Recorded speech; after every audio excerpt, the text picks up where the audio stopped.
Sim, nós finalmente vamos falar dessa animação da Netflix tão pedida aqui no canal. Hotel Assombrado foi lançado no ano passado e, pelo visto, foi bem recebido pelo público. O que não é surpresa, considerando que são dos mesmos roteiristas de Rick and Morty. Mesmo que haja diversas criaturas e eventos bizarramente interessantes para abordar aqui, decidimos ir para um caminho mais fácil e falar de um dos, se não o personagem mais legal desse desenho: Abaddon, o demônio da destruição.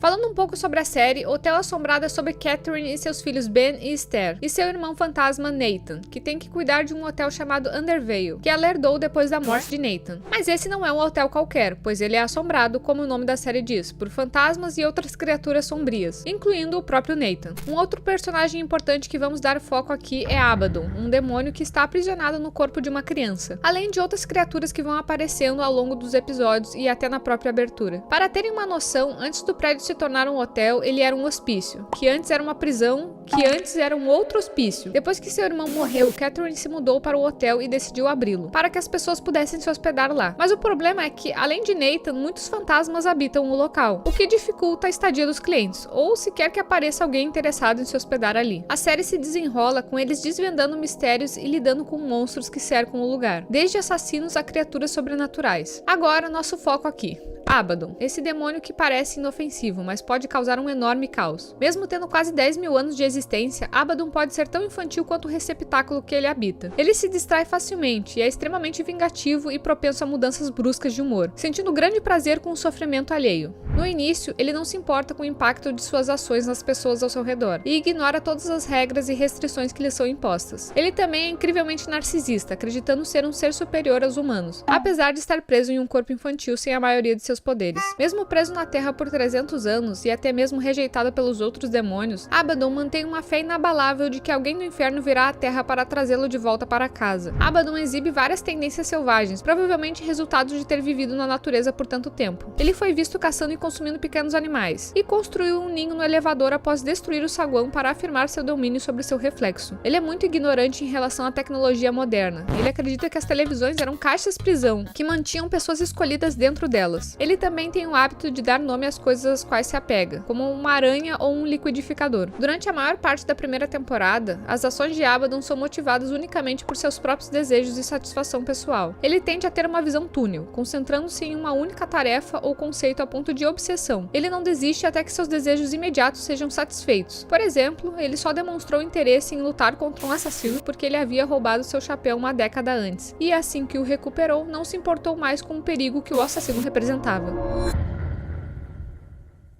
Sua história começa no início dos tempos, antes mesmo do nascimento do Sistema Solar e da formação da Terra. Sua morada era o tão conhecido Inferno, onde Abaddon era o guardião do Quinto Anel, e seu trabalho era decidir quais almas entrariam para serem torturadas e quais cairiam no abismo para sofrerem outros tipos de tortura. Ele sentia prazer com seu trabalho, de remover membros só com o poder da mente e anexar várias partes dos corpos de suas vítimas em lugares diferentes, até sentindo falta disso e lembrando dessa época com um certo carinho. Quando Abaddon tinha 10 mil anos, ele foi enviado à Terra para causar todo tipo de destruição lá. Ele chegou onde seria a recém-fundada cidade de Midwich, no estado de Nova York, e se apossou de um corpo de um menino de 9 anos, como era comum entre os demônios daquela época. Mas o que Abaddon não sabia era que esse menino era filho de um padre, que rapidamente percebeu a possessão demoníaca do filho e capturou Abaddon, ainda no corpo da criança. Os habitantes da cidade levaram Abaddon para onde futuramente ficaria o Hotel Undervale, e o padre realizou um ritual para destruir a essência de Abaddon. Ele o acorrentou e em seguida prendeu seu espírito ao corpo de seu receptáculo, a criança, para impedi-lo de escapar. Quando o sacerdote começou o feitiço para destruí-lo, Abaddon o atacou e os dois caíram do penhasco. O padre morreu ao atingir o chão, mas o receptáculo de Abaddon sobreviveu devido à sua imortalidade. Assim, ele ficou preso ao corpo da criança para sempre, e Abaddon decidiu ficar no local e esperar que alguém no inferno viesse procurá-lo. Porém, sem que Abaddon soubesse, um culto se formou para tentar libertá-lo e trazer o apocalipse. Falamos melhor disso depois. Ao longo dos 200 anos seguintes, os proprietários do Hotel Undervale descobriram Abaddon e tentaram contê-lo de várias maneiras, como enterrá-lo vivo, afogá-lo no lago, acorrentá-lo no sótão e enviá-lo para o internato. Mas nada disso funcionou. 100 anos após o ritual, Abaddon começou a sair da propriedade à noite para causar problemas em Midwich. Ele invadia a casa das pessoas e roubava seus pertences, e geralmente causava problemas para os moradores da cidade. Depois que Nathan Fillion se mudou para o hotel, ele encontrou Abaddon em uma vala na propriedade do hotel. Sem saber inicialmente que ele era um demônio, decidiu acolhê-lo e criá-lo no hotel. Depois da morte de Nathan, Catherine e seus filhos se mudaram para o hotel, conhecendo todos os seres sobrenaturais que ali habitavam. Esther, filha de Catherine, criou um tipo de laço com Abaddon por ambos terem afinidade com o caos.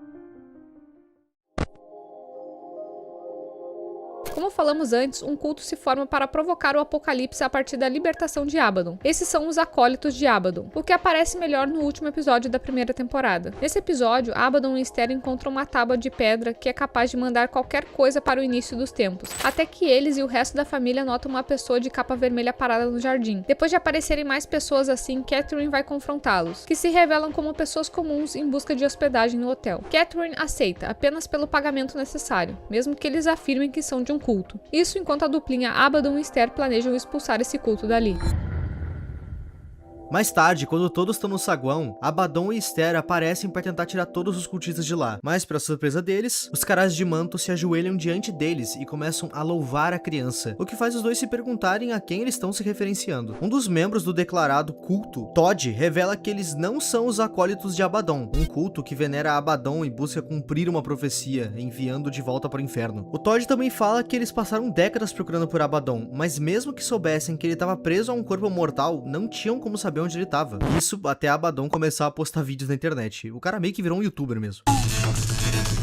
O Abaddon vai ficar contente com a intenção do culto de libertá-lo e imediatamente começa a explorar os seus status como deus no culto, até mandando um cara dar um mortal pra trás. Querendo iniciar os preparativos do ritual imediatamente, a Esther implora a Catherine que faça algo, mas Catherine prefere deixar o culto ficar com Abaddon. A Catherine leva o culto para um tour pelo grande salão de baile, onde os fantasmas são convidados a tocar músicas pro grupo. A Esther tenta convencer Abaddon a ficar, dando-lhe uma colcha que retrata suas aventuras juntos e dizendo que ele é o seu melhor amigo. O Abaddon minimiza o laço entre eles, chamando-a de uma conhecida muito próxima, e descrevendo o tempo que passaram juntos como um breve instante, se referindo ao tempo que eles passaram juntos como um breve momento em sua vida imortal. Quando ele coloca a coroa do culto, a cerimônia começa. Enquanto a família se despede, os cultistas revelam que o ritual não era para enviar Abaddon pro inferno, mas sim para trazer o inferno até ele, iniciando o apocalipse. Todd morre durante a cerimônia, e o seu sangue desencadeia a transformação de Abaddon. Ele começa a flutuar e a emitir luz, marcando o início do inferno na Terra. O chão se abre, o hotel desaba e demônios arrastam os membros do culto para as fendas. A família Freeling escapa para fora no momento em que uma chuva de meteoros incendeia a cidade. Abaddon protege um meteoro que cai usando seus poderes restaurados, mas ele avisa que o evento não pode ser impedido. Com a Terra entrando em colapso, Nathan, Catherine e Ben caem na lava do chão que se abriu, e Esther, em lágrimas, implora a Abaddon que encontre uma maneira de reverter o ritual. Até que então ela cai para a morte antes que consiga completar o aperto de mão secreto deles. Abaddon vasculha os escombros. Ele vai acabar encontrando aquele tablet de antes e vai usar ele para se enviar de volta ao alvorecer dos tempos. Ele vive por incontáveis séculos até reencontrar a família Freeling, sorrindo ao reconhecê-los. Eventualmente, ele chega no dia do ritual novamente e tenta impedir ele matando Todd, mas isso ainda desencadeia o apocalipse, o que força o Abaddon a usar o tablet do tempo mais uma vez. No terceiro ciclo, ele nocauteia Ted para impedir o apocalipse, apenas para descobrir que o eventual suicídio de Todd leva ao mesmo resultado. A partir daí, Abaddon continua usando a tábua de pedra repetidamente, tentando encontrar uma maneira de recuperar seus poderes e manter a família Freeling viva, mas em cada ciclo, a família Freeling morre de uma maneira catastrófica, por inundação, erupção vulcânica, queda da lua, acidente espacial ou uma criatura monstruosa. Na versão final, depois de 100 ciclos, o Abaddon desmorona e pergunta a Esther se ela deve escolher entre a glória e a amizade. Percebendo que a Esther nunca foi um mero detalhe, ele assusta o culto, fazendo com que eles se retirem antes que a cerimônia possa ocorrer, impedindo o apocalipse e salvando a família. Quando a Esther pergunta se ele tá bem, Abaddon insiste que sim. Ele literalmente viveu e reviveu toda a criação da Terra de novo,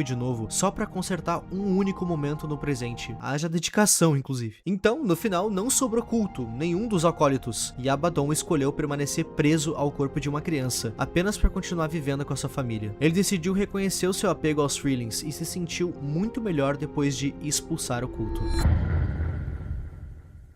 Abaddon deve ser um nome familiar para quem tá ligado aos conceitos bíblicos ou apenas assistiu Supernatural. Então, o Abaddon original não tem muito a ver com nenhuma das versões apresentadas por essas duas séries. Ele é uma figura bem interessante da Bíblia. Do hebraico, Abaddon significa destruição ou destruidor, sendo descrito como o anjo do abismo. Em grego, ele é chamado de Apolion, que tem o mesmo significado. Na Bíblia, Abaddon aparece no Antigo Testamento algumas vezes como sinônimo de um abismo, um lugar de destruição, não exatamente um inferno com fogo, mas um estado de ruína total. Só em Apocalipse, no Novo Testamento, que ele aparece de forma personificada, como um anjo do abismo que está associado com a ideia de punição e destruição. Ele também é descrito como o rei de um exército de criaturas que se assemelham com gafanhotos, atuando como um agente de juízo e destruição, não de redenção. Alguns intérpretes sugerem que Abaddon é um demônio do alto escalão, um subordinado de Satã ou até mesmo um nome para o próprio Satã, mesmo que o Apocalipse pareça distingui-los. As interpretações variam. Alguns veem Abaddon como um demônio poderoso, outros como um anjo caído, e há quem defenda que ele seja um anjo executando o juízo de Deus, mesmo sendo bem destrutivo. Ou seja, ele destrói, mas isso não significa automaticamente que ele seja o diabo, o chefe. Assim, Abaddon é realmente um cara relevante na Bíblia e na mitologia cristã, mesmo que com poucas aparições. Já o Abaddon da série é caótico, se mostra como um ser obscuro e misterioso, mas também carismático e até humano, além de sempre deixar à mostra como que se coloca em situações absurdas. Mesmo não entendendo muito da modernidade, ele se fascina com pequenas coisas, como liquidificadores ou até mesmo ganhar uma mesada. Isso que ele viveu por tempo suficiente para não precisar mais se surpreender com as coisas. Eu acredito que Abaddon que é representado na Bíblia não seria facilmente humanizado, mas é justamente essa a graça de adaptar obras antigas. Ambos possuem muitas diferenças, mas ainda são representados pela mesma coisa, o apocalipse iminente, que não tem muito como impedir,